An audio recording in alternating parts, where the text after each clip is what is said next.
শুৱালকুছি ভণ্টিহঁতৰ লগতে শুৱালকুছিবাসী সহযোগত আৰু লগতে বংশ আৰু বাথানৰ 4গৰাকী ভণ্টি সহযোগত বানাক্ৰান্তত ক্ষতিগ্ৰস্ত হোৱা লোকলৈ তেওঁলোকে সামৰ্থ্য অনুযায়ী আৰ্থিক অনুদান আগবঢ়াইছে।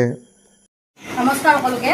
এতিয়া আমি বানসাহায্যৰ কাৰণে যাবলৈ ওলাইছোঁ আৰু মই যিটো পোষ্ট দিছিলোঁ সেই পোষ্টটো চাই আমাৰ মোৰ বান্ধৱীখিনি ওলাই আহিছে আৰু দুই এজনী আহিব, তেওঁলোকৰ বিশেষ অলপ কামৰ অকণমান দেৰিকৈ আহিব গৈছে আৰু আমি যাবলৈ ওলাইছোঁ।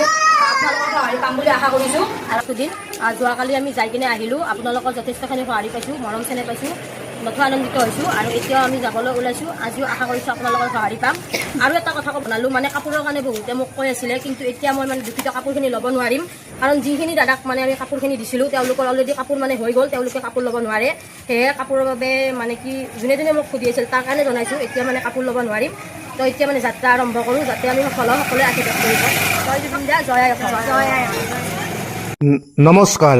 পলকতে অহা বিধ্বংসী বানে যেন সকলো শেষ কৰি পেলালে।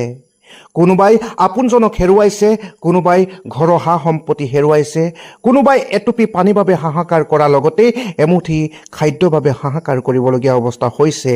এই দুখৰ সময়ত শুৱালকুছি ভণ্টিহঁতৰ লগতে শুৱালকুছিবাসী সহযোগত আৰু লগতে বংশ আৰু বাথানৰ 4গৰাকী ভণ্টি সহযোগত বানাক্ৰান্তত ক্ষতিগ্ৰস্ত হোৱা লোকলৈ তেওঁলোকে সামৰ্থ্য অনুযায়ী আৰ্থিক অনুদান আগবঢ়াইছে।